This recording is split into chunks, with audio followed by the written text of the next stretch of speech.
This week on Jerusalem Dateline, Israeli generals call on President Biden not to sign the Iranian nuclear deal and keep a viable military option open. And a new museum of the Jewish people tells their story like never before. Plus, Ukrainian orphans sheltering in Israel move forward here, given the uncertainty back home. All this and more this week on Jerusalem Dateline.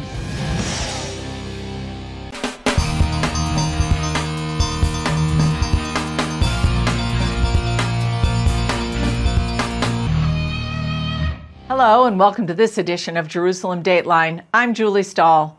Israel is maintaining a pressure campaign urging President Biden not to sign the Iranian nuclear deal.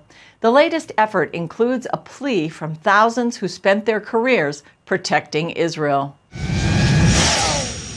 This letter, signed by dozens of former Israeli generals to President Biden, represents 5,000 representatives across Israel's military, security, and law enforcement agencies. He published a letter calling President Biden not to sign the agreement with Iran. We think that this agreement is a huge threat to Israel, to the Middle East, to the whole world. And it basically paves the way legally for the Iranians to become a nuclear power in the end of the agreement in 2031. According to Israeli Prime Minister Yair Lapid's office, he spoke directly to President Biden about their shared commitment to stopping Iran's progress towards a nuclear weapon. The statement added that President Biden emphasized his deep commitment to preserving Israel's capability to deter its enemies and to defend itself by itself against any threat. We're talking about a future existential threat to Israel. This is just kicking the can along the road. Reserve Brigadier General Amir Avivi, founder of the Israel Defense and Security Forum, says a signed agreement would lead to major issues worldwide. If the Middle East is destabilized, the price of oil will go up. The world chain of supply will be affected. Terrorism will be everywhere. After a briefing from Lapid, former Prime Minister Benjamin Netanyahu spoke directly to Iran's leadership. I want to send a very clear message to the Ayatollahs in Iran. With an agreement or without an agreement, they will never get a nuclear weapon. Supporters of re-entering the deal, like Biden, believe the original 2015 accord effectively restrained Iran's nuclear capabilities, although military intelligence reports and UN inspectors have refuted that conclusion. For us, this deal doesn't make sense. It's very, very dangerous, and we call upon the President of the United States to stop this deal and go back to sanctions and a viable military option. The White House confirmed that during the conversation with Lapid, President Biden underscored U.S. commitment to never allow Iran to acquire a nuclear weapon. Iranians have few sources of information they can trust in their own Farsi language. Now, a new program from CBN, broadcast to those inside the regime, aims to help fill the gap. Middle East Bureau Chief Chris Mitchell asks show producer Myra Yazdari about the program and the situation inside her native land. Myra Yazdari, great to be with you on Jerusalem Dateline. And, we do so many stories on Iran and the Iranian people. And I was so glad to hear what you're doing with Christian World News in Farsi. Tell us about it. It's just about 3 months old, is that right? Yes, that's true. Well, thank you so much for having me. As you might know, Iranians inside the country, there's no independent media from the government. Mm-hmm. So newspapers, television, the state TV, they all propagate the regime's agenda. What you might not know is about networks and televisions outside of the country, mm-hmm. the Farsi-speaking ones, that Iranians don't trust them either. Why? Is regime has, throughout the years, has kind of forced their people around the world in different places? Yes, mm-hmm. Who were former political prisoners and activists and journalists, mm-hmm. That after they was released and left the country and they are in free world, you don't expect them to support the regime or the government. Right. But those are actually sent by the regime. And that's how they could maintain this idea of so-called reformist wing of the regime that kept the people busy with this. If you vote this time, you know, this president will bring change, they will create reform. And that's how this idea of reformists lasted for over 20 years. They helped the regime, the entire system to last. So long story short, we sensed the lack of, the absence of a source that people can trust. Yeah. And that's how we decided to start Christian World News, to not only, you know, provide this trustable source for people, but also bring this Christian perspective for Christians inside Iran who are under persecution. They can see what is going around the world by other Christians. I think that's some of the untold story about Iran, persecution of Christians, and also how many people inside Iran don't like the regime. They're not supportive of the regime. In fact, I would say the majority of people are opposed to the regime. Would that be a fair assessment of what's going on in Iran right now? It's not just the Christians, it's all religious minorities. Right. Even though Muslims who do not support what the regime believes in, you know, what they do to Baha'is, you know, what they do to, you know, all minorities. So, of course, they don't support the regime. Yeah. I know many Christians that left the country, including myself, but many Christians are still in the country, underground churches that, well, we don't have an exact number, but we know that it's the first growing underground church around the world is in Iran. It's a very young show, but have you had any response from people that have seen it? Yes, from my audience that they've been watching. It is still new. It is, you know, reaching out its audiences. But as I told you, people are really fed up by medias that have ties with the regime. Sure. So they watch you, they follow till they can, you know, differentiate. Is your program also is experts that you bring on the show to talk about topics. If they don't find those ties with the government, they would be happy. Yeah. And how can people watch Christian World News in Farsi? Right now is on BRADTV on Fridays, around 6:30 p.m. And also on Facebook, CWN Farsi. Okay. That's how they can find it on Facebook. Well, Myra Yazdari, great to be with you, and much success in your new show, and thanks for being with us on Jerusalem Dateline. Thanks so much. My pleasure. Coming up, a new museum telling the story of the Jewish people like never before.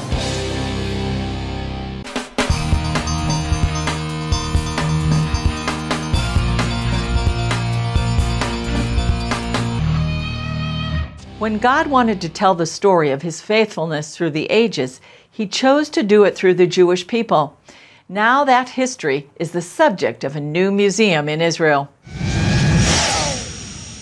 Anu, it means us. That's the name of the new Museum of the Jewish People in Tel Aviv. Its goal? Tell the story of God's chosen people from Abraham until today. It's the biggest museum of its kind in the world. So whereas there are literally hundreds of Jewish museums all over the world, this is the only one that attempts to tell the whole story. The museum combines artifacts, stories, artwork, and innovative technologies to tell the good and sometimes difficult history of the Jewish people like never before. CEO Dan Tadmore believes this story is relevant to both Jews and non-Jews. We refer to Judeo-Christian values as the bedrock of Western society. They are Judeo-Christian values. It's the things that we share. It's the values of the Bible. The museum covers 72,000 square feet of exhibition space spread over 3 floors. One aspect features interactives. So does your name come from the Bible? So let's punch in Jonathan. Here we go. And you will be happy to learn that Jonathan struck down the Philistine prefect in Geba. And the Philistines heard about it. Saul had the ram's horn sounded throughout the land. And this one shows how to make ethnic Jewish foods from around the world. I think I'm going to go for the stuffed leaves. Okay, let's go. So you get your list of ingredients, but now you actually need to work. Uh-oh. Okay. You begin by putting the rice in the bowl. So drag the rice into the bowl. Oh, okay. Add the ground meat. Add the ground beef. grate. Now you're gonna have to grate the onion. So grate the onion, go back and forth on the grater. So this is fun, but it's also, you come away with a recipe. More than 50 original films help tell the various parts of the story. We're now on the historical wing, and this wing is a chronological track that begins with Abraham and ends with the establishment of the state of Israel and beyond. It's a 7-minute huge projection that tells the entire story of Jewish migrations through the ages. The path begins with the 6th century BC exile of the Jewish people to Babylon. Until then, all Jews resided in one place. So for 2,000 years and the present, Jews always live in diverse places. And proceeds to include the first believers in Jesus. And of course, the first Christians considered themselves Jews because they were. And so this is that part of history. This diorama tells the story of the competition between this newly founded religion, the cross, in front of a synagogue. Visitors can learn about the Inquisition, how Jews in Spain were forced to convert to Christianity. Even though the dark chapters in Jewish history like the Holocaust are part of the story, Tadmor says the museum is about Jewish life. When we look at Jewish history and Jewish life, we refuse to do so solely from the position of the victim. Jews have not only been persecuted and survived. Along the way, we've thrived and flourished. The first Jews in North America established the first synagogue there in Newport, Rhode Island. This is a replica of a letter written by George Washington to the Jewish community of Newport, in which he basically says the children of Abraham will always have a home in these United States. Tadmor's favorite item is here in what they call the Hallelujah Hall, dedicated to synagogues around the world throughout the ages. Most of the congregations represented are still in use. This was one of the biggest synagogues in Warsaw, Poland. Blown up by the Nazis, the leadership hid the holy items before the Nazis arrived and then secretly sold them to feed the Jews in the ghetto.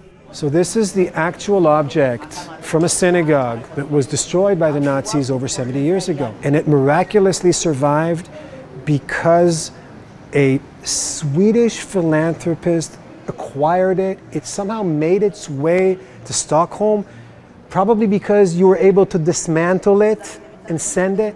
And it has survived. The synagogue didn't, the congregants of the synagogue didn't, but the menorah did. And so you asked me about my favorite object. Tadmor says the museum is so big you can't see it all in one day, but that only encourages people to return again and again to interact with the never-ending story of the Jewish people.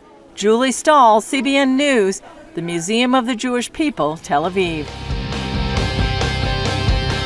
Up next, Mikhail Gorbachev's legacy, setting one Jewish captive free and opening the Jewish immigration floodgates to Israel.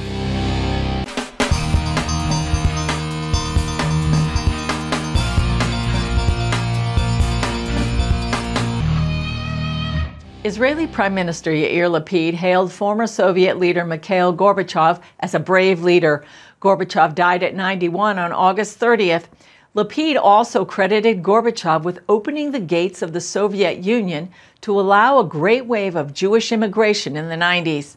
One of the first prisoners Gorbachev freed was former refusenik Natan Sharansky. His release in 1986 paved the way for the immigration of some 2 million former Soviet Jews to Israel. Here's an earlier story CBN's Scott Ross did about Sharansky. Natan Sharansky has been connecting Jewish people to Israel for 50 years. There was a time, however, he didn't see anything good about his heritage. I was born in 1948 in the Soviet Union, in Ukraine. We had nothing Jewish in our life. We were absolutely assimilated. No Jewish institutions existed, no Jewish culture, no synagogue. But there was one very Jewish thing in our life, and it was anti-Semitism. There was nothing positive in my being Jewish. There was only negative. That changed in 1967 when Israel defeated the armies of Egypt, Syria, and Jordan in the Six-Day War, reuniting Jerusalem under Israeli sovereignty. Here, Israel emerges victorious after the attempt of Arab countries to destroy it. And the Soviet Union made a lot of efforts to destroy Israel. Would the Soviet Union allow you to emigrate? It was impossible. It was the regime who already killed tens of millions of citizens. So they would have no problem to kill another few hundred Jews, but we were lucky. Our struggle from the very first day became the struggle of all the Jews in the world, and with the time also of many non-Jews. And they succeeded to link all the interests of Soviet Union with the fate of Soviet Jews. As an advocate for human rights and the Zionist movement, Sharansky also became known as a refusenik, a Jew who was refused permission to leave the Soviet Union and immigrate to Israel. When they arrested me finally after a few years of my activities, they accused me in high treason and explained that I will not get out alive, I'll be sentenced to death if I will not say publicly that they're right and we're wrong. Sentenced to 14 years, he served 9, largely for spreading truth about human rights abuses in the Soviet Union. Now, I understand when you were in prison that one of the things that strengthened you was the Book of Psalms. My Hebrew was not good enough, and I was reading, comparing different words, sentences, and it so happened that the first sentence which I understood fully was Psalm 23, and when I go through the valley of death, fear no evil because you are with me. Were you a believer in God before this? There is no physical explanation why you are ready to sacrifice your life if you don't understand that there are things which are much bigger than your physical survival. When I understood that I'm released, when they took away all the prison clothes, gave me silk clothes, and brought me to the airplane, so I was lying in the snow, refusing to move until they'll bring me back my psalm book. You still have it? It's always with me, yeah. No, that's it? Yeah, that's it. Sharansky and his wife Avital were married one day before his arrest. She then led the charge for his release. They crossed the border and the airplane from Israel took me, and that's how I met, after 12 years, my wife, and that's how I met all our Jewish people. So the day which started in Soviet KGB prison finished near the Kotel with thousands of our friends celebrating my release. His struggle played a major role in the fall of the Iron Curtain, which opened the door for 2 million Jews to leave the Soviet Union. Years later, Sharansky headed the Jewish Agency, the organization that brings new immigrants to Israel. So it is really the history of Exodus repeated itself in modern history. Scott Ross for CBN in Jerusalem. Still ahead, Ukrainian Jewish orphans sheltering in Israel move forward with their lives here, given the uncertainty back home.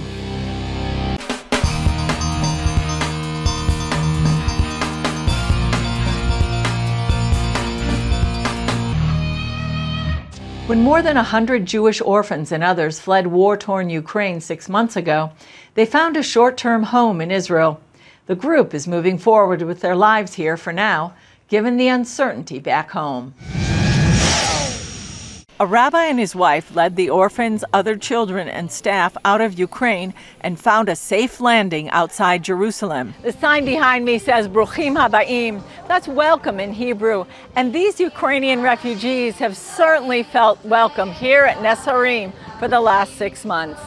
The half year we were here was the most wonderful half a year.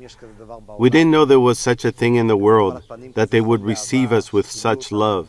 People really opened their hearts and their arms to us and just did whatever they could to help us out. So that was really amazing. And we feel that. It was very, very, very heartwarming. Rabbi Shlomo Wilhelm and his wife Esther led the Jewish community in Zhytomyr, Ukraine for 27 years before fleeing the war. Now their entourage is leaving Nes Harim for the Israeli coastal city of Ashkelon, where they'll stay for at least a year. But it's very much a transition period, which means we always knew we wouldn't be able to stay here forever. So it was like we got used to life here, and now we have to get ready to go on. There's no contradiction between good and bad. Everything good comes with difficulty. All of life is a challenge. All of life is about continuing to go forward. Everything new is like the peel of a seed. Before a tree starts to grow, the seed decays in the ground and then a new tree grows. CBN News first met the group shortly after their arrival in Israel. It came during the Purim holiday, when Jews celebrate deliverance from evil, as told in the Book of Esther. We've continued to follow them, such as when the kids' teacher from Ukraine made a surprise visit, and now for their farewell party. Gili Maimon manages the Nesharim Field School and became hero and friend to the children. This was a very, very special project that Kakal did together with the Israelis. We will miss them and we wish them a lot of success on their new path. Irina Kabakova says she has mixed emotions. I feel, a bit sad, yes, because we are leaving, and happy, yes. I'm in a good mood. I'm here for my children. I hope they will have great future here. Nesharim is a field school of Keren Kayemet LeYisrael, Jewish National Fund, also known as Kakal. It's normally a place where youth groups and others come to hike and enjoy nature. Kakal is an organization of all the Jewish people. We say that every Jew here in the land and in the diaspora has a share in Kakal.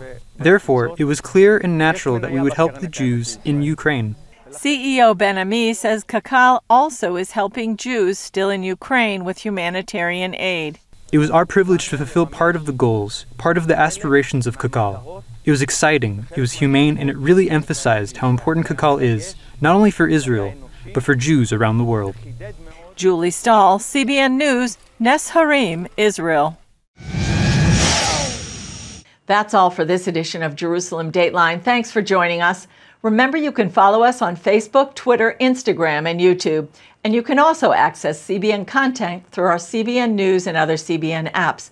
And don't forget to sign up for our email blasts so you can continue to receive all of our exciting CBN content. And remember, the God who's watching over Israel, and you and me, never slumbers nor sleeps. I'm Julie Stahl. We'll see you next time on Jerusalem Dateline.